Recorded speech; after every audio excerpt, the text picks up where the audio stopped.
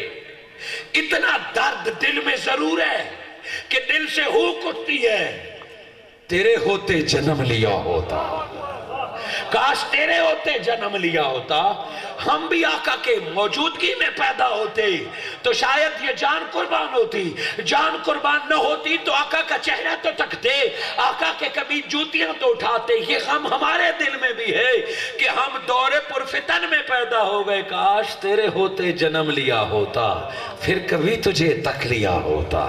میرے شیخ نے نہ جانے کس کیفیت میں یہ کلام لکھا ہے کہ تیرے ہوتے جنم لیا ہوتا۔ آج میرے دل، آپ کے دل کی بھی یہ خواہش ہونی چاہیے، وہ عظیم لوگ تھے جن کا انتخاب کیا۔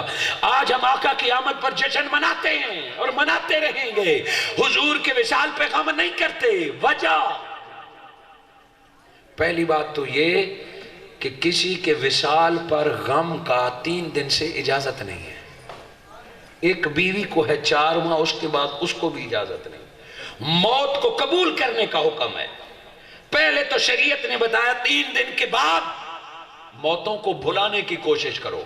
دعا روز مانگو اپنے ماں باپ کے لیے، بہن بھائیوں کے لیے، مگر روز اس طرح یاد نہ کرو کہ فلاں مر گئے، اس طرح مر گئے. نہیں، وہ جو شہدائے کربلا کو یاد کیا جاتا ہے وہ رونا شہادت پر نہیں ہوتا، وہ نبی کی آل پر مسلمانوں کے کلمہ پڑھنے والوں کے ظلم کی وجہ سے ہوتا ہے. وہ شہدائے کربلا پر اٹھائے جانے والے مظالم کی وجہ سے ہوتا ہے. شہادت پر کوئی نہیں روتا، وہ اس غم اور پیاس کی وجہ سے آنکھوں میں آنسو آتے ہیں. نبی مکرم صلی اللہ علیہ وآلہ وسلم کی ولادت پر خوشی اسی لیے مناتے ہیں کہ رب کا حکم ہے، نبی کی سنت ہے. میرے آقا کے ولادت کے تذکرے نبی کی اپنی سنت ہے، صحابہ کی سنت ہے. آقا آپ ہر سوموار کو روزہ کیوں رکھتے ہیں؟ ہم تو سال بھر بعد مناتے ہیں. آقا ہر سوموار کو آپ روزہ کیوں رکھتے ہیں؟ میرے آقا نے فرمایا اسی لیے رکھتا ہوں کہ اس دن میں پیدا کیا گیا ہوں، اس دن مجھے پیدا کیا گیا ہے. خالق کائنات نے قرآن میں حضرت عیسیٰ علیہ السلام کے ولادت کے تذکرے خود فرمائے، موسیٰ علیہ السلام کے ولادت کے تذکرے خود فرمائے، تاکہ چرونڈ والوں کو پتہ چل جائے نبی کی ولادت چھپانے کی نہیں ہے. عیسیٰ و موسیٰ کے تذکرے رب کر لیتا ہے تاکہ محمد کی ولادت کے تذکرے کرو تو دل کو سکون ہو جائے. محبوبوں کی ولادت کا تذکرہ کرنا ڈائریکٹ سنت الہی ہے.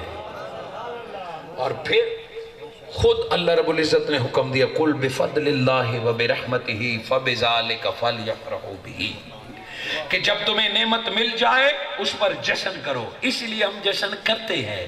رہی بات روئے تو وہ جس سے نعمت چھن جائے، روئے تو وہ جس سے تعلق ٹوٹ جائے. ہم اپنے ماں باپ پر اسی لیے روتے ہیں کہ قبر میں جانے کے بعد ایک ظاہری تعلق ٹوٹ جاتا ہے. قبروں میں جانے پر اگر کوئی روتا ہے تو دنیا دفن ہوتی ہے قبر میں. اور میرے آقا جب دنیا سے رخصت ہوئے تو حضور نے فرمایا ماں بین ممبری و بیتی، میں محمد کی جو قبر ہے یہ زمین کا گڑا نہیں، یہ جنتوں کا باغ ہے. بھلا جنتوں میں جانے پر بھی کوئی رویا ہے؟ آقا خود بھی جنت میں آرام فرما ہے، ساتھ اپنے یاروں کو بھی لٹایا ہوا ہے. اور میرے آقا صلی اللہ علیہ وآلہ وسلم نے فرمایا قبر انور میں جانے کے بعد تمہارا سلام بھی سنوں گا. چرونڈ کا بندہ کیوں روئے جب اس کو اتنی بڑی خوشخبری ملی ہے کہ اپنے کمرے میں بیٹھ کر نبی پہ درود بھیجو. نبی مدینہ سے سن بھی لیتے ہیں، جواب بھی عطا فرماتے ہیں. چرونڈ کا بندہ کیوں روئے آقا کے وصال پر جب اسے خوشخبری ہے تیاری کرو. من زار قبری فکانما زار فی الحیاتی، اگر مدینہ آ گیا نا قبر کو دیکھ لیا تو یوں سمجھ میں سے زندگی میں مل گیا. صحابہ نے چونکہ ظاہری وجود دیکھا تھا، ان کا رونا بنتا تھا. ہم آقا سے جو تعلق رکھتے ہیں، آقا قبر انور میں ہیں، ہمارے لیے اسی طرح زندہ رسول ہیں جس طرح ابو بکر و عمر کے لیے تھے. ہمارا تعلق نہیں ٹوٹا، فیض جاری ہے، کرم جاری ہے، فضل جاری ہے. کسی کے خواب میں آ کے دیدار کرا دیتے ہیں، کسی کو پاس بلا کے دیدار کرا دیتے ہیں. علیک سلیک بھی جاری ہے، دعائیں بھی جاری ہیں. قبر میں آنے کا وعدہ بھی ہے کہ چلو مدینے نہیں آ سکے، قبر میں جانا، وہاں پردے ہٹیں گے، دیدار مصطفیٰ ہو جائے گا. ہمیں تو اپنی قبر پہ رونا نہیں آتا، حشر میں جانے کا افسوس نہیں. آقا نے فرمایا پلسرات پہ آؤ گے تو میں ہوں گا، ترازو پہ آؤ گے تو میں ہوں گا. جہاں جہاں خطرہ ہوگا آقا پہلے سے وہاں موجود ہوں گے. تو غم تو وہ کرے کہ جن کا آقا کی قبر سے رابطہ ٹوٹ چکا ہے. ہمارے رابطے قبر میں جانے کے بعد اور بھی رب نے مضبوط فرما دیے ہیں. سو یہ ایک سوال کا جواب تھا، خطاب ابھی باقی ہے. فرمایا لعمرکا، میرے مصطفیٰ تیری ساری عمر کی قسم. آئیے اب اس کو لاجیکلی دیکھتے ہیں. کیا کسی بندے کی ساری عمر آئیڈیل ہو سکتی ہے؟ ولادت سے لے کے موت تک بندے کی زندگی کے مراحل آتے ہیں. ایک بچپنا ہوتا ہے, لڑکپن ہوتا ہے, جوانی ہوتی ہے, بڑھاپا ہوتا ہے. کسی کا بچپنا معصوم ہوتا ہے, لوگ بڑی تعریف کرتے ہیں, مگر جوانی میں وہ بگڑ جاتا ہے, لوگ اس سے پناہ مانگتے ہیں. کسی کی جوانی اچھی گزرتی ہے, بوڑھا ہو کے وہ شریر ہو جاتا ہے, گالیاں دینے لگ جاتا ہے, لڑنا شروع کر دیتا ہے. کسی کا بچپنا ٹھیک تو جوانی بگڑ گئی, کسی کی جوانی کنٹرول گزری تو وہ بڑھاپے میں بگڑ گیا. آپ مثالیں دیکھ لیں اپنی سوسائٹی میں, کیا کوئی ایسا فرد نظر آتا ہے کہ جس کی ساری عمر اتنا بے داغ ہو کہ رب قسمیں کھائے مصطفیٰ تیرے بچپن کی بھی قسم, تیرے جوانی کی قسم, تیرے جاگتے ہوئے لمحے کی قسم, تیرے سوتے ہوئے لمحات کی قسم, تیرے کھانے کی قسم, تیرے سونے کی قسم, تیری شادیوں کی قسم, تیرے جنگ کی قسم, تیرے صلح کی قسم, تیرے ہنسنے کی قسم, میرے مصطفیٰ تیرے رونے کی قسم, میرے مصطفیٰ تیرے کھلانے کی قسم, میرے مصطفیٰ تیرے معافیوں کی قسم, میرے حبیب تو قبر میں گیا اس قبر کی بھی قسم. ایک واحد ہستی ہے جس کے ہر لمحے کی قسمیں رب کھا رہا ہے. بچپن میں جب بندہ پیدا ہوتا ہے تو بہت ساری غلطیاں ایسی کرتی ہیں کی تھی کہ معاف کی جاتی ہیں. بچہ ماں کے کپڑے خراب کر لیتا ہے نماز کے وقت, کیا ماں اسے مارتی ہے اسی لیے معاف کر دیتی ہے کہ بچہ ہے, اسے کیا پتا کہ کپڑے پاک تھے. بچہ ہے, ضد کر جاتا ہے, برتن توڑ دیتا ہے, غلط بات بھی کہہ دیتا ہے, نقصان کر دیتا ہے, مگر کہتے ہیں چھوڑو بچہ ہے, اسے کیا پتا بچہ ہے. بچپنے میں خطائیں اور غلطیاں ہوتی ہیں مگر وہ عند اللہ بھی معاف ہیں اور مخلوق بھی اسے معاف کرتی ہے. یہ نہیں کہ بچے غلطیاں نہیں کرتے, جھوٹ بھی بولتے ہیں مگر بچے ہوتے ہیں, اور بھی غلطیاں کرتے ہیں مگر بچے ہوتے ہیں. عدالت بھی معاف کر دیتی ہے, ابھی بالغ نہیں ہے. پھر جوانی, اس کو تو کہتے ہیوانی ہے, دیوانی کہتے ہیں. وہ جوانی میں کوئی کر لے تو صلح کرانے والے آتے ہیں, چھڈو جی جوان ہے پتہ نہیں چلا جی, جوانی کے نشے میں, چلو چھوڑ دو جی, معاف کر دو, لڑکا تھا پتہ نہیں چلا. اچھا جی ابھرتا ہوا نوجوان ہے, غلط کہہ بیٹھا, معاف کر دے. جوانی کی غلطیوں کا بھی ایک بہانہ ہے. اور ذرا بوڑھا ہو جائے, 50 60 70 72 ہو جائے, کسی سے لڑ پڑے, کوئی زمین پہ جھگڑا کر لے, پڑوسیوں سے جھگڑا کر لے, بیٹوں بہووں سے جھگڑے, اگلے کہتے ہیں چھوڑو جی بزرگ ہے جی. اب آپ بھی وہ بچوں کی طرح ہوتے ہیں, 72 ہو گیا کچھ نہ, وہ بزرگ کو اب جواب دیں گے. گویا غلطی معاف کرانے کے ہمارے پاس بہانے ہیں. یہ آپ نہیں کہہ سکتے کہ کسی کا بڑھاپا پاک ہے, ہر کسی کی جوانی پاک ہے, یا کسی کا بچپنا پاک ہے. اور روئے زمین اور کائنات پر پہلی سانس سے لے کے قبر تک اگر ہر سیکنڈ کی گارنٹی دی جا سکتی ہے, آمنہ عبداللہ تیرا لال وہ لال ہے کہ رب نے 63 برس ساری عمر کی قسم کھا لی ہے.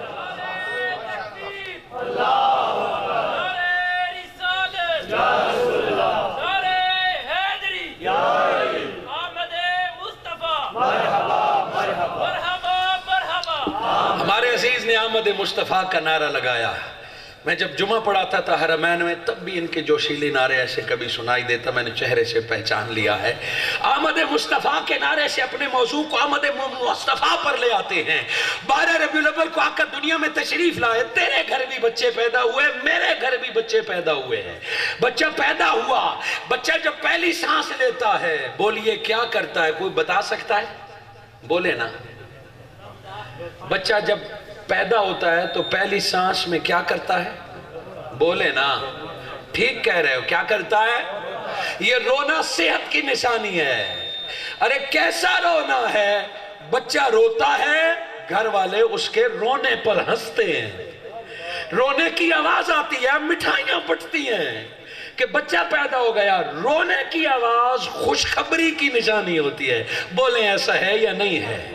بچے کے رونے پر دادا دادی نانا نانی حتیٰ کہ ماں بھی ہنس پڑتی ہے, چونکہ بچے کا برتھ کے موقع پر رونا میڈیکل یہ کہتی ہے کہ اس کے صحت مند ہونے کی نشانی ہے.